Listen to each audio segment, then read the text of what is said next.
बिस्मिल्लाहिर्रहमानिर्रहीम। अस्सलाम वालेकुम। जैसा कि बेटा लास्ट टाइम हम लोगों ने चैप्टर नंबर 6 का स्टार्ट भी कर लिया था और चैप्टर नंबर 6 को हम लोगों ने डिस्कस किया था और हमने हाइड्रोकार्बन की क्लासिफिकेशन के बारे में पढ़ लिया था। Second year chemistry chapter number 6। सही है। तो अब हमारे पास आज जो टॉपिक है वो हमारे पास टॉपिक है फैमिलीज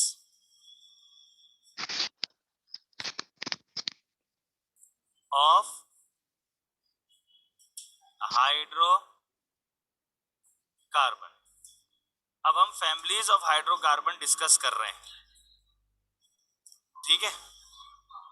तो फैमिलीज ऑफ हाइड्रोकार्बन के अंदर हमारे पास टोटल 3 फैमिलीज आती हैं। एक कहलाती है अल्केन, एक कहलाती है अल्कीन, एक कहलाती है अल्काइन। इसके अलावा एक और भी फैमिलीज होती है, बाज लोग उसको काउंट करते हैं, बाज नहीं करते हैं, वो असल में इनकम्प्लीट होती है। मैं उसको जरा अलग कलर से लिख देता हूं, अल्काइल। अब जब हम हाइड्रोकार्बन की फैमिलीज को डिस्कस कर रहे हैं ना, तो हमें सबसे पहले काउंटिंग सीखना पड़ती है। 1 2 3 4 5 6 7 8 9 एंड 10। सही है जी। अब ये जो ग्रीक और लैटिन लैंग्वेज होती है, इसमें इस काउंटिंग में 1 को कहते हैं मैथ, 2 को कहते हैं एथ, 3 को कहते हैं प्रॉप, 4 को कहते हैं ब्यूट, 5 को कहते हैं पेंट, 6 को कहते हैं हेक्स, 7 को कहते हैं हेप्ट, 8 को कहते हैं ऑक्ट, 9 को कहते हैं नॉन और 10 को कहते हैं dec. Meth, eth, prop, but, pent, hex, hept, oct, non, dec. 1 2 3 4 5 6 7 8 9 10। ये जो मैथ, एथ, प्रॉप, ब्यूट है, ये बेसिकली कार्बन के नंबर्स को शो करते हैं। ये जो अल्क इन तीनों फॉर्मूलाज में चारों फैमिलीज में सेम आ रहा है, इस अल्क का मतलब होता है number of carbon. It means कि इन चारों फैमिलीज में कार्बन के नंबर सेम होंगे। There will be no difference in the number of carbon, इसलिए हमने लिख दिया CN। लेट सपोज अगर कार्बन 4 है अल्केन में, तो अल्कीन में भी 4 होंगे, अल्काइन में भी 4 होंगे, अल्काइल में भी 4 होंगे। अब मैं दूसरे कलर से बता रहा हूं कि ये जो नंबर ऑफ एन है, इन, आइन और आइल, ये हर फॉर्मूले में डिफरेंट है। देखिए अल्केन और अल्कीन में फर्क क्या है, एन और इन का। सही है। ये जो एन, इन, आइन है ना, ये हाइड्रोजन को रिप्रेजेंट करते हैं। तो इसका मतलब ये हुआ इन चारों फॉर्मूलाज में अगर चेंजिंग होगी तो हाइड्रोजन के नंबर में चेंजिंग होगी। अल्केन के अंदर हाइड्रोजन कितने होते हैं, कार्बन के डबल। जैसे कार्बन N है तो हाइड्रोजन हो जाएंगे 2N, उसमें 2 ज्यादा कर दें। लेट सपोज अगर कार्बन 4 है तो हाइड्रोजन हो जाएंगे 4 का डबल 8, 2 ज्यादा कर दे 10। ये हो जाएंगे अल्केन में। अल्कीन में क्या होता है, हाइड्रोजन सिर्फ डबल हो जाएंगे 2N, यानी कि अगर कार्बन 4 है तो हाइड्रोजन हो जाएंगे 8। ये हो जाएगा अल्कीन। अल्काइन में क्या होगा, हाइड्रोजन डबल हो जाएंगे लेकिन 2 कम, -2, यानी कि C4 है तो डबल हो गया 8, 2 कम कर दें 6, तो हाइड्रोजन हो जाएंगे 6। ये कहलाएगा अल्काइन। और चौथा जो है अल्काइल, इसमें क्या होता है कि कार्बन आपके पास जितने भी होंगे हाइड्रोजन डबल से एक ज्यादा हो जाएगा, यानी कि 2N+1, यानी कि कार्बन अगर 4 है तो हाइड्रोजन हो जाएंगे 9। ये कहलाएगा अल्काइल। अब इसका नाम कैसे रखें। अब जैसे C4 का मतलब क्या है, आप देखें C4 कहते हैं इसको, ब्यूट को, तो ये बन जाएगा ब्यूट और एन फैमिली से ताल्लुक रखता है, ब्यूट एन। ये बन जाएगा ब्यूट, इन से ताल्लुक रखता है ब्यूटीन। ये बन जाएगा ब्यूट और आइन से ताल्लुक रखता है ब्यूटाइन, और ये बन जाएगा ब्यूटाइल। इस तरीके से हम चारों फैमिलीज के अलग अलग नाम बन जाते हैं by the change in the number of hydrogen. सही है। तो अल्केन, अल्कीन, अल्काइन और अल्काइल में कार्बन की वैल्यूज तो सेम रहती हैं, लेकिन हाइड्रोजन की वैल्यूज चेंज हो जाती हैं। अब जैसे मिसाल के तौर पे मैं मीथेन कहते हैं, कार्बन 1 होगा और हाइड्रोजन डबल से 2 ज्यादा यानी कि 4, इसका नाम है मीथेन। एथ कहते हैं कार्बन 2 होगा, हाइड्रोजन डबल से 2 ज्यादा 6, ये बन जाएगा ईथेन। इसी तरीके से C3H8 बन जाएगा प्रोपेन। C4H10 बन जाएगा ब्यूटेन। C5H12 बन जाएगा पेंटेन। C6H14 बन जाएगा हेक्सेन। इसी तरीके से आपका फॉर्मूला बनते बनते C10H डबल से 2 ज्यादा 22, ये बन जाएगा डीकेन। ठीक है जी। अब जब हम अल्कीन पर आते हैं, अल्कीन का फर्स्ट मेंबर अल्कीन और अल्काइन का नहीं होता, यानी कि मीथेन और मिथाइन नहीं होता, डायरेक्ट सेकंड से शुरू होगा C2। अब हाइड्रोजन सिर्फ डबल करेंगे, इससे पहले हम डबल से 2 ज्यादा कर रहे थे, अब अल्कीन फैमिली है, डबल करेंगे C2H4, ये कहलाएगा इथीन, ENE वाला। C3 डबल करते हैं 6, ये हो जाएगा propene. C4H8 butene. C5H10 pentene. इसी तरीके से आपका C10H डबल करते 20 डीकीन। बिल्कुल इसी तरीके से आगे हम जाएंगे अल्काइन में C2, हाइड्रोजन अब डबल से 2 कम करेंगे आप, सही है, तो डबल हो गया H4, 2 कम कर दें H2 हो गया वापस, तो C2H2, नाम क्या होगा इसका, इथाइन। C3 डबल से 2 कम कर दें H4, प्रोपाइन। इसी तरीके से C4H6 ब्यूटाइन। C5H8 pentyne. और इसी तरीके से फॉर्मूला बनाते बनाते C10, हाइड्रोजन डबल से 2 कम कर दें तो 18, ये हो गया आपका डीकाइन। अब जब हम अल्काइल में आएंगे तो पहला हो जाएगा डबल से 1 ज्यादा, कार्बन 1 है, हाइड्रोजन डबल हो गए 2, 1 ज्यादा कर दें H3, ये बन जाएगा methyl. C2H5 ethyl. C3H7 propyl. C4H9 butyl. C5H11 pentyl. इसी तरीके से C10H21 डीकाइल। ये कहलाती हैं आपकी फैमिलीज ऑफ हाइड्रोकार्बन। ठीक है जी। अब इसमें हम 2 से 3-4 चीजें नोट कर लेंगे, ये हमारा आज का टॉपिक जरा डिटेल में समझने वाला टॉपिक है। सबसे पहली बात, अगर आप देख रहे हैं, मिसाल के तौर पे मैं रैंडमली कोई से भी 2 फॉर्मूले को बॉक्स बनाता हूं जरा,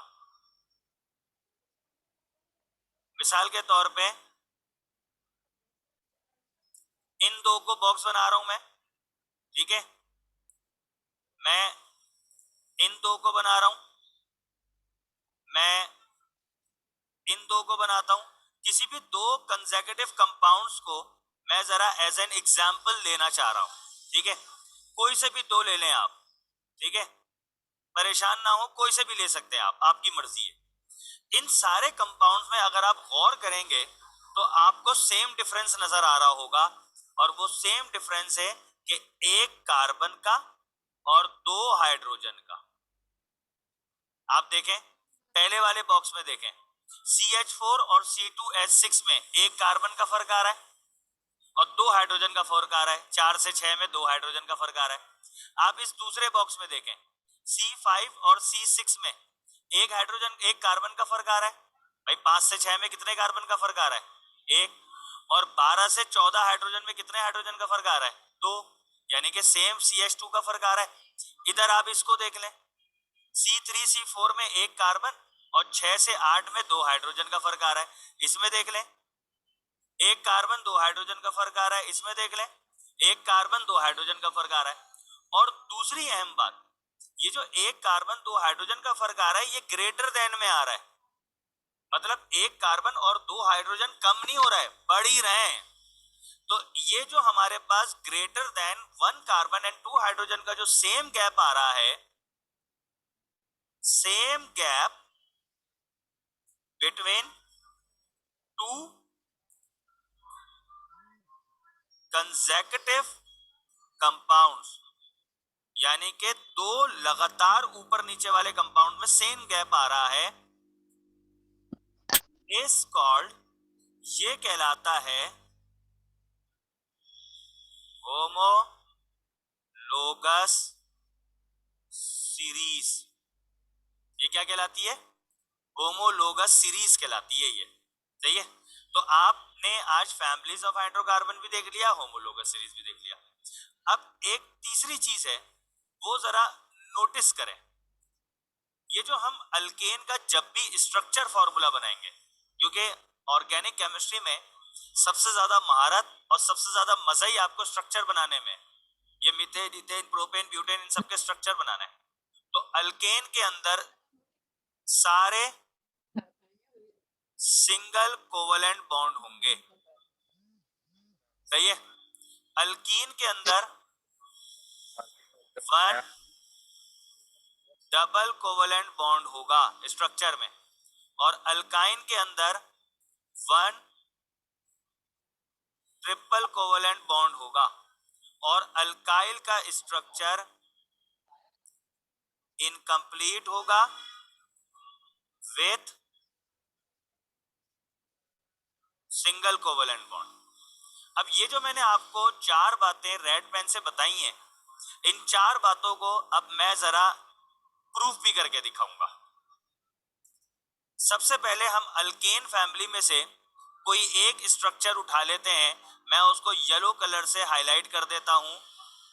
मैंने ब्यूटेन का स्ट्रक्चर उठाया, ठीक है। अब यहां पर देखें आप, ब्यूटेन, ब्यूटेन का फॉर्मूला क्या है? C4, क्योंकि ब्यूट कहते हैं 4 को, और एन का मतलब है डबल से 2 ज्यादा, तो H10, C4H10, ये ब्यूटेन हो गया। अब एन से पता चल गया अल्केन फैमिली है, तो इसके स्ट्रक्चर में सारे सिंगल बॉन्ड आएंगे। अब जब मैं इसका स्ट्रक्चर बनाऊंगा तो स्ट्रक्चर बनेगा 4 कार्बन का, 1 2 3 4। कार्बन की वैलेंसी होती है 4, यानी कि कार्बन 4 शेयरिंग कर सकता है इलेक्ट्रॉन की। सबसे पहले तो ये कार्बन आपस में शेयरिंग कर लेंगे, तो एक एक बॉन्ड तो शेयर हो गया ना, ठीक है। अब पहले वाले कार्बन के कितने बॉन्ड बाकी हैं? 3, 1 2 3। दूसरे वाले कार्बन के कितने बाकी हैं? 2, क्योंकि 2 आमने सामने से कर चुका, 1 2। तीसरे कार्बन के भी 2 बाकी हैं और चौथे कार्बन के 3 बाकी हैं।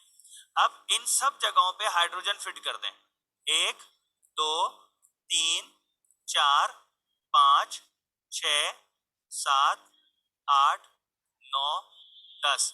देखें आप, C4H10 का स्ट्रक्चर कंप्लीट हो गया है ना भाई। यानी कि हमने सिंगल कोवलेंट बॉन्ड के साथ हमने इसको स्ट्रक्चर को कंप्लीट किया। सही है, ब्यूटेन, ठीक है।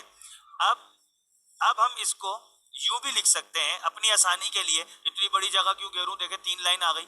मैं इसको एक लाइन में स्ट्रक्चर यूं भी लिख सकता हूं, CH3 single bond, CH2 single bond, CH2 single bond, CH3। ये तो था ब्यूटेन। अब चलें, अब मैं आपको ब्यूटीन का स्ट्रक्चर बना के दिखाता हूं। ब्यूटीन कौन सी फैमिली हो गया? C4H8, अल्कीन फैमिली है, हाइड्रोजन डबल हो जाएंगे। अब इसके स्ट्रक्चर में हमने क्या पढ़ा था? एक डबल बॉन्ड होगा, यहां देखें ऊपर लिखा हुआ है।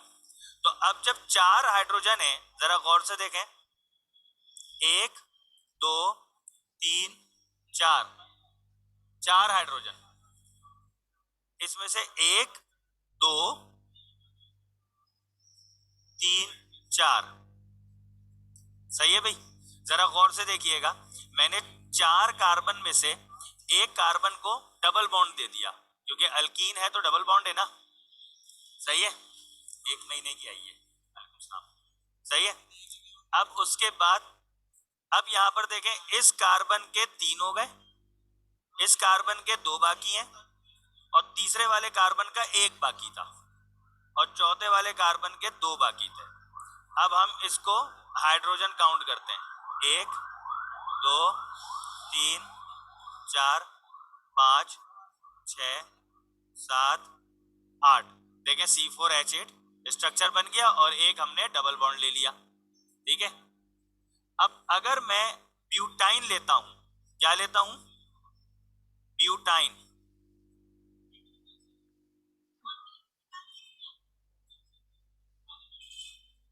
ब्यूटाइन का फॉर्मूला क्या होगा?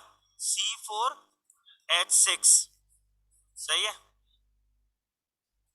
1 2 3 4 सारे सिंगल बॉन्ड होंगे, एक होगा ट्रिपल बॉन्ड।